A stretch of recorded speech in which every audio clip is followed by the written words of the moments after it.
2017 में बैंकॉक के एक शानदार विले में एक शख्स अपने लैपटॉप के सामने बैठा होता है जो कि एक मल्टी मिलियनियर होता है, जो एक ऐसी जिंदगी जीता है जिसमें हर चीजें शान शौकत से भरी होती हैं, महंगी कार्स, पार्टीज और एक ऐसी लाइफस्टाइल जो सिर्फ कुछ चुनिंदा लोग ही अफोर्ड कर सकते हैं। उसका थाईलैंड में रहना एक तरह से उसकी सेफ्टी का ही हिस्सा था। उसे लगता था कि ये जगह उसे दुनिया की नजरों से काफी दूर रखेगी, लेकिन उस दिन उसके साथ कुछ ऐसा होने वाला था जो कि उसके सारे भरोसे को हिला कर रख देने वाले थे। उस दिन अचानक से उसे एक जोरदार की आवाज सुनाई देती है, जिसे सुनकर वो अपने लैपटॉप को खुला छोड़कर तेजी से हाथ में अपने फोन को पकड़े मैंशन के बाहर निकलता है और पाता है एक टोयोटा कैमरी उसके मैंशन के गेट से बुरी तरह से टकराई हुई थी। लेकिन उसका मैंशन से बाहर निकलना उसकी लाइफ की सबसे बड़ी गलती होती है, जिससे कुछ ही मिनटों में उसने अपनी दौलत, शान शौकत और अय्याशियां सब कुछ खो दिया था।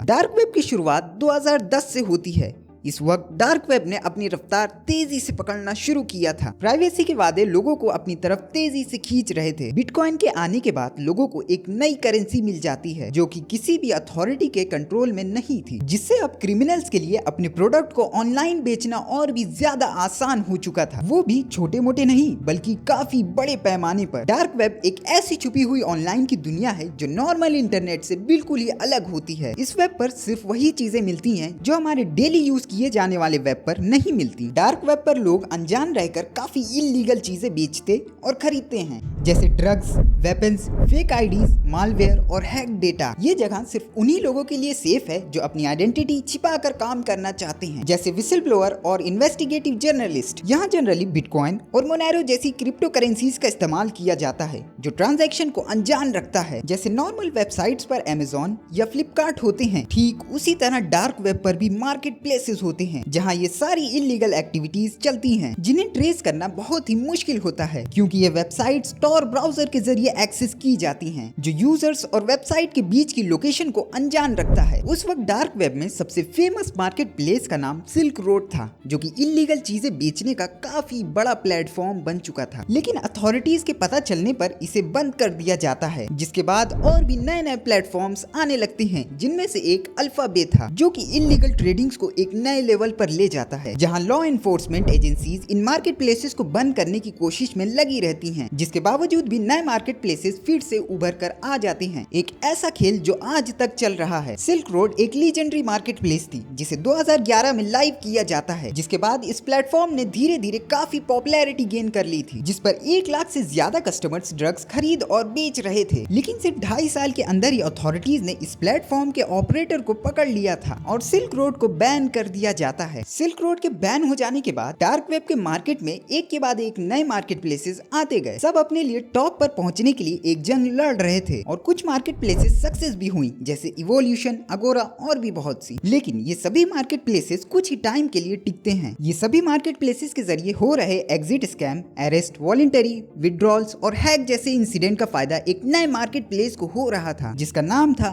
अल्फाबे। जुलाई 2014 में एक आदमी जिसे अल्फा02 के नाम से जाना जाता था, उसने अल्फाबे को डेवलप करना शुरू किया। सिर्फ 5 महीने बाद उस प्लेटफॉर्म को लाइव कर दिया जाता है। शुरुआत में सिर्फ स्टोलन क्रेडिट कार्ड के डेटा की ही डीलिंग होती है, लेकिन अल्फाबे जल्द ही क्रिमिनल्स को और भी फायदेमंद प्रोडक्ट ऑफर करने लगता है, जैसे ड्रग्स, वेपन्स और मालवेयर के अलावा भी अल्फाबे पर मनी लॉन्ड्रिंग जैसी सर्विस मिलने लगती हैं। अल्फाबे प्लेटफॉर्म बिल्कुल अमेज़न की तरह ही काम करती थी, जिसमें user friendly interface, search function, filters और कैटेगरीज भी शामिल थे। अल्फाबे एक टम्बलर सर्विस भी ऑफर करता था, जिसमें मल्टीपल ट्रांजैक्शन को एक साथ इकट्ठा किया जाता था ताकि उन्हें ट्रेस न किया जा सके। उन दिनों ये प्लेटफॉर्म काफी अच्छा चल रहा था और धीरे धीरे डार्क वेब पर अपना डोमिनेंस बना रहा था। तकरीबन 1 साल के अंदर अल्फाबे के 2 लाख से ज्यादा रजिस्टर्ड यूजर हो चुके थे और 40,000 से ज्यादा सेलर्स थे, जिसके बाद 2017 तक अल्फाबे पर 3 लाख से ज्यादा आइटम्स अवेलेबल हो चुके थे और हर दिन इस प्लेटफॉर्म पर तकरीबन $1 मिलियन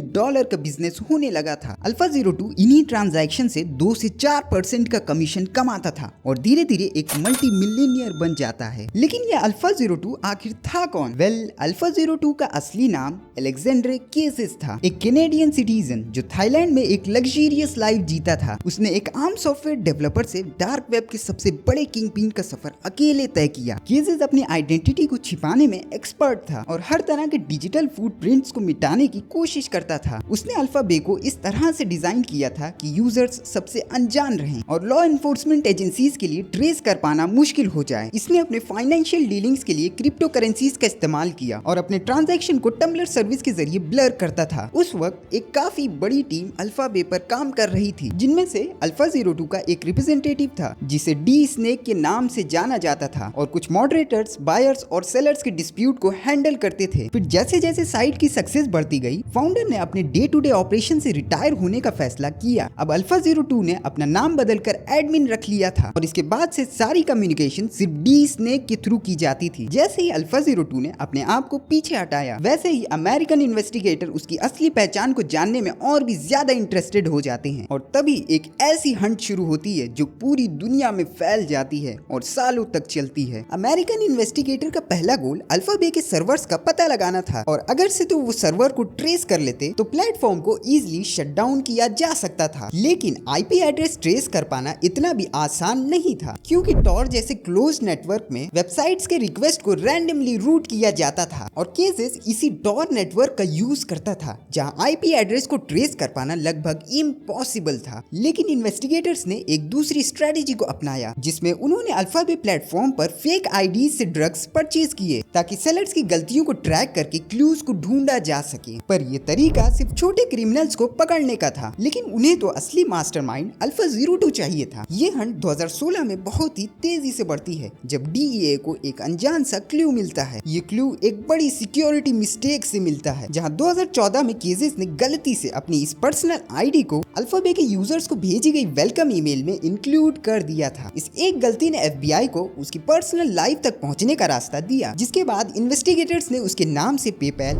लिंक्डइन और सोशल मीडिया प्रोफाइल को ट्रेस किया और धीरे धीरे ये पता लगाया कि अल्फा 02 बैंकॉक के एक मैंशन में एक लग्जरियस लाइफ जीता है। जिसके बाद रियल टाइम सर्विलेंस शुरू होती है, जिसमें थाई पुलिस ने उसके मैंशन को ट्रेस करते हुए उसकी कार्स को फॉलो किया और उसके हर मूवमेंट पर ध्यान रखा जा रहा था। इन्वेस्टिगेटर्स उसकी हर एक चाल देख रहे थे, वो कब घर से निकलता है, कहाँ जाता है और किससे मिलता है। इन सभी डेटास को इकट्ठा करके अथॉरिटीज ने 5 जुलाई 2017 को केसेस को अरेस्ट करने का प्लान फाइनल किया गया और एक अंडरकवर थाई ऑफिसर की कार से उसके मैंशन के गेट पर एक्सीडेंट कराया गया ताकि उसे जल्दी में बाहर निकाला जा सके। प्लान था कि उसके डिवाइस को अनलॉक्ड ही पकड़ा जाए और ये प्लान सक्सेसफुली काम कर जाता है। फिर जैसे ही केसेस बाहर आता है, पुलिस उसे तुरंत अरेस्ट कर लेती है और साथ ही उसका लैपटॉप बेडरूम में अनलॉक्ड मिलता है, जिसमें वो अल्फा बे के सर्वर पर भी लॉग्ड इन था। ये ग्लोबल हंट, जिसमें अमेरिका, यूरोप और एशिया के ऑफिशियल्स शामिल थे, उन्होंने मिलकर दुनिया के सबसे बड़े डार्क वेब के किंगपिन को फाइनली पकड़ने में कामयाब हो गए थे। इस अरेस्ट के बाद पूरे अल्फा बे के एम्पायर को डिसमेंटल कर दिया जाता है। मुझे उम्मीद है आपको इस वीडियो से जरूर कुछ न कुछ सीखने को मिला होगा। वीडियो अच्छी लगी हो तो एक लाइक जरूर से दीजिएगा। चैनल पे नए हो तो सब्सक्राइब करके बेल आइकन को दबा लें ताकि हम आपके लिए ऐसे ही इंफॉर्मेटिव वीडियोस लाते रहें। तब तक के लिए मिलते हैं नेक्स्ट वीडियो में। Thank you.